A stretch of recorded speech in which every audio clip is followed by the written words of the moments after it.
Good morning students. मैं doctor Swati Sharma, government college Jaipur से। बच्चों, ये video BSc part 3 government college Jaipur और Baba Gangadas government girls college Shahpura के बच्चों के लिए है, स्टूडेंट्स के लिए है। इस वीडियो में हम चुंबकीय प्रवृत्ति के निर्धारण की विधियाँ पढ़ेंगे।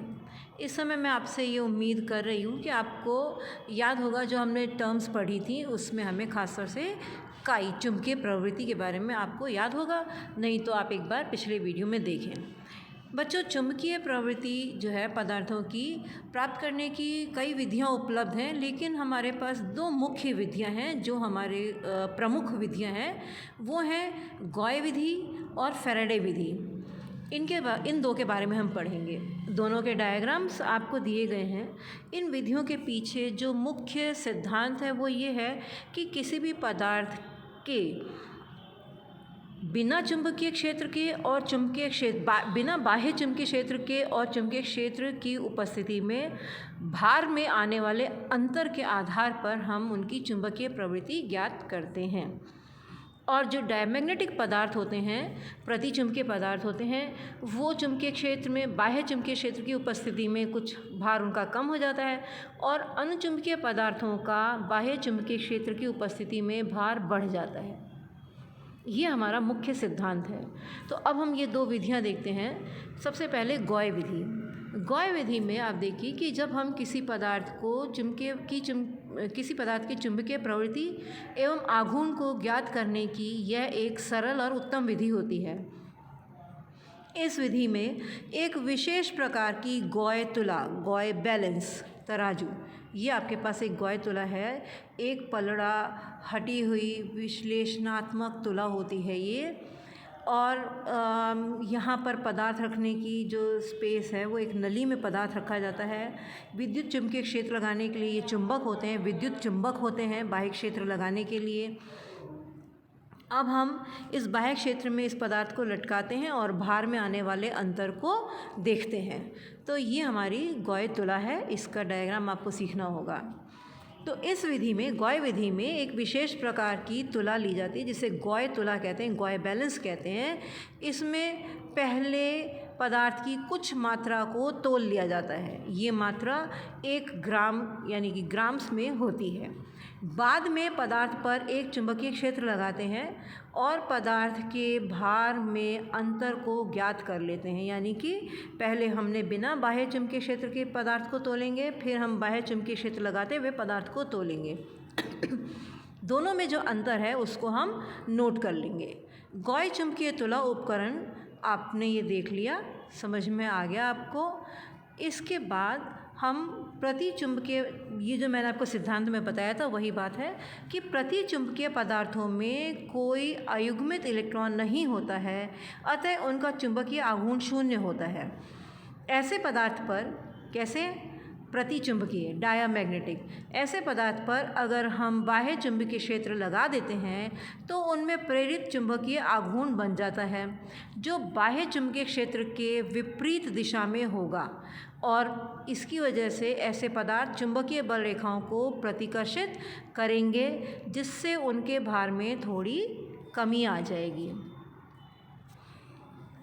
इसके उल्टा क्या होगा? अनुचुंबकीय पदार्थ में क्या होगा?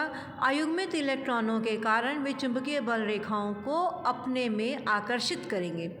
इससे ये सब्सटेंस, ये पदार्थ दोनों चुंबकीय ध्रुवों के बीच में खिंच जाएगा, अंदर आ जाएगा। इससे उसके भार में वृद्धि हो जाएगी, भार बढ़ जाएगा। ठीक? किसी पदार्थ की, इसमें यहाँ पे ये सवाल भी आ सकता है कि अनुचुंबकीय पदार्थों का बाह्य चुंबकीय क्षेत्र की उपस्थिति में भार क्यों बढ़ जाता है और प्रतिचुंबकीय पदार्थों का बाह्य चुंबकीय क्षेत्र की उपस्थिति में भार कम क्यों हो जाता है। और इसका आंसर इन्हीं 2 पैराग्राफ्स में आपको समझाया गया है। अब हम देखते हैं कि किसी पदार्थ की विशिष्ट प्रवृत्ति, स्पेसिफिक ससेप्टिबिलिटी, या ग्राम भार प्रवृत्ति अथवा ग्राम प्रवृत्ति अथवा भार प्रवृत्ति, वेट ससेप्टिबिलिटी, काई जी को हम किस तरह दिखाते हैं? उसका समीकरण है chi g is equal to 2L into delta m upon h² into m।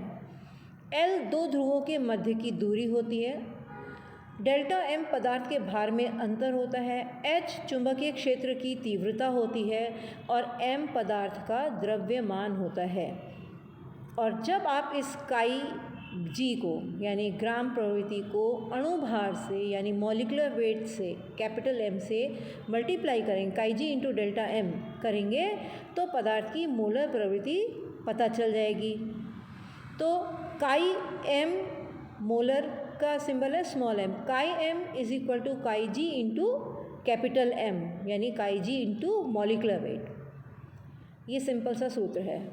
Faraday's method देखिए, फैराडे विधि में पदार्थ को चुंबकीय ध्रुवों के मध्य लटकाने पर क्या प्राप्त होता है, चुंबकीय ध्रुवों की सावधानीपूर्वक इस प्रकार की आकृति बनाई जाती है, यानी कि ये जो हमने मैग्नेट्स लिए हैं उनकी शेप हम इस तरह की बनाएंगे। किस प्रकार बनाएंगे कि पदार्थ द्वारा घेरे गए समस्त क्षेत्र में H0 into delta H upon delta x का मान स्थिर रहे। H0 क्या है, बाह्य चुंबकीय क्षेत्र की सामर्थ्य। Delta H upon delta x क्या है, ग्रेडियंट, कि वो बाह्य चुंबकीय क्षेत्र x दूरी के साथ किस प्रकार घटता है या बढ़ता है। तो H0 into delta H upon delta x का मान स्थिर रहना चाहिए। इस प्रकार की हम आकृति देते हैं चुंबकों को। जब m द्रव्यमान और काई चुंबकीय प्रवृत्ति वाले किसी पदार्थ को एक असममित नॉन यूनिफॉर्म क्षेत्र H के मध्य x दिशा, तो प्रवणता आएगी delta H upon delta x, क्षेत्र H के मध्य x दिशा में लटकाएंगे तो x अक्ष पर वो पदार्थ एक फोर्स फील करेगा, एक बल का अनुभव करेगा, जिसका मान इस समीकरण द्वारा देंगे कि F is equal to m chi H0 into delta H upon delta x। Faraday method में जो फैराडे बैलेंस है उसकी चित्र को देखिए। सबसे पहले हमारे पास विद्युत तुला है, उससे हमने वो पदार्थ लटकाया हुआ है और चुंबकीय क्षेत्र हैं जिसमें चुंबक की आकृति विशिष्ट तौर से पसंद की गई है या विशिष्ट तौर पर बनाई गई है। और किस प्रकार बनाई गई है कि H0 into delta H upon delta x का मान स्थिर रहे। अब इस बल को, किस बल को, F is equal to m द्रव्यमान इंटू काई आयतन प्रवृत्ति बोल दीजिए इसको, बोलते हैं। आपको हमने जब टर्म्स बताई थी उस वीडियो में भी बताया था, आप अपनी किताब के पीछे के पन्नों में भी देख सकते हैं। m इंटू काई into H0 into delta H upon delta x, ये बल F जो है वो, इस बल को ज्ञात करने के लिए पदार्थ को पहले चुंबकीय क्षेत्र में और फिर चुंबकीय क्षेत्र की अनुपस्थिति में तोल लेते हैं। दोनों भारों का अंतर F के बराबर होता है। सामान्यतः प्रयोग को सरल करने के लिए एक ज्ञात प्रवृत्ति वाले पदार्थ, इसके बहुत सारे उदाहरण होंगे, हमारे पास उदाहरण है मरकरी टेट्राथायोसाइनेट कोबाल्टेट इंटू काई इज इक्वल टू 16.44, मतलब सॉरी ये पदार्थ, इसकी काई यानी आयतन प्रवृत्ति जो कि बराबर है 16.44 into 10⁻⁻⁶ centimetre cube upon mole. ये हमने एक स्टैंडर्ड सब्सटेंस हमारा है जो हम बात कर रहे थे कि प्रयोग को सरल बनाने के लिए ज्ञात प्रवृत्ति वाला पदार्थ। तो ये पदार्थ तो आपके सामने है HgCOSCN4 और इसकी प्रवृत्ति क्या है 16.44 इंटू 10⁻⁻⁶ सेंटीमीटर क्यूब पर मोल। हम इस पर लगाए गए बल को ज्ञात करते हैं। यदि इस मानक स्टैंडर्ड, ये जो हमने आपको बताया HgCOSCN4 और अज्ञात दोनों यौगिकों के पर समान चुंबकीय क्षेत्र एवं प्रवणता delta H upon delta x gradient को लगाएं तो दोनों की तुलना से अज्ञात यौगिक के ऊपर यौगिक की चुंबकीय प्रवृत्ति को हम ज्ञात कर सकते हैं।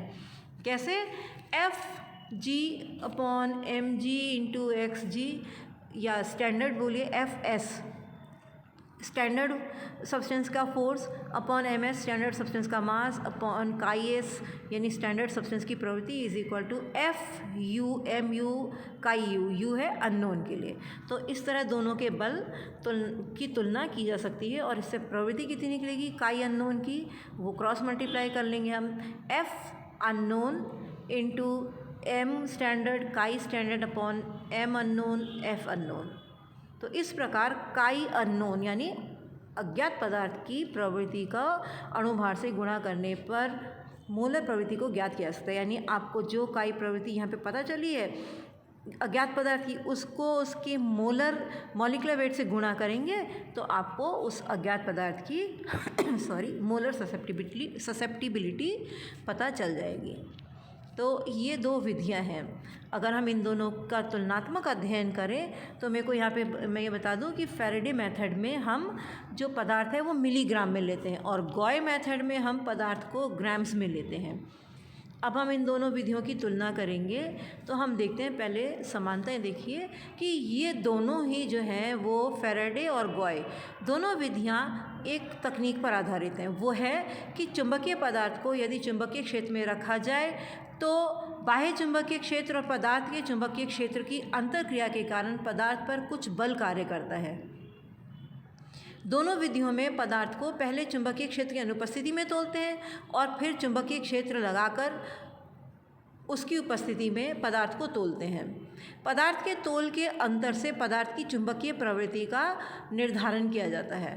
यानी पदार्थ का तोल अगर घटेगा तो प्रतिचुंबकीय, अगर बढ़ेगा तो वो अनुचुंबकीय है। ये बात दोनों में कॉमन है, सिद्धांत है। इसके उपरांत भी दोनों विधियों में फैराडे विधि को गॉय तुला विधि की तुलना में बेहतर मानते हैं, क्योंकि फैराडे विधि में पदार्थ की आवश्यकता कम मात्रा में पड़ती है, कुछ मिलीग्राम में, जबकि गॉय तुला विधि में लगभग 1 ग्राम पदार्थ की आवश्यकता पड़ती है। ये बात हमें अभी बहुत हास्यास्पद लगेगी, पर जब हम एक्सपेरिमेंट कर रहे होते हैं, लैब में सिंथेसिस करते हैं, तो हमारे को ये मात्राएं बहुत फ़र्क डालती हैं और हमें बहुत फ़र्क पड़ता है अगर कोई चीज़ 1 ग्राम की बजाय मिलीग्राम्स में हो तो। और आपको पता है ग्राम मिलीग्राम ग्राम का 1000वां हिस्सा होता है, तो भार में इतना अंतर बहुत होता है। दूसरी बात, फैराडे विधि में सीधे विशिष्ट प्रवृत्ति की जानकारी मिलती है, जबकि गॉय तुला विधि में वस्तुतः पहले हमें आयतन प्रवृत्ति सिंपल काई पता चलती है, जिसे पदार्थ के घनत्व की सहायता से उसकी विशिष्ट प्रवृत्ति को परिकलित किया जाता है। ये ध्यान रखते हुए जो आयतन प्रवृत्ति काई V volume, mass per unit volume is density, तो मास ससेप्टिबिलिटी मास प्रवृत्ति भार ग्राम प्रवृत्ति जो होगी वो होगी काई वॉल्यूम अपॉन डेंसिटी। अब इस प्रकार परिकलित करा जाता है क्योंकि पदार्थ की पैकिंग से उसका घनत्व प्रभावित होता है। आपने फर्स्ट ईयर में पढ़ा था पैकिंग ऑफ सब्सटेंसेस, तो डेंसिटी जितनी क्लोज पैकिंग होगी उतनी डेंसिटी बढ़ती जाएगी। तो क्योंकि पैकिंग से उसका घनत्व प्रभावित होता है, अतः इस विधि द्वारा, गॉय विधि द्वारा प्राप्त परिणामों की यथार्थता एक्यूरेसी में थोड़ा अंतर हो सकता है। आई होप आपको ये समझ में आया होगा। इस वीडियो में इतना ही। धन्यवाद।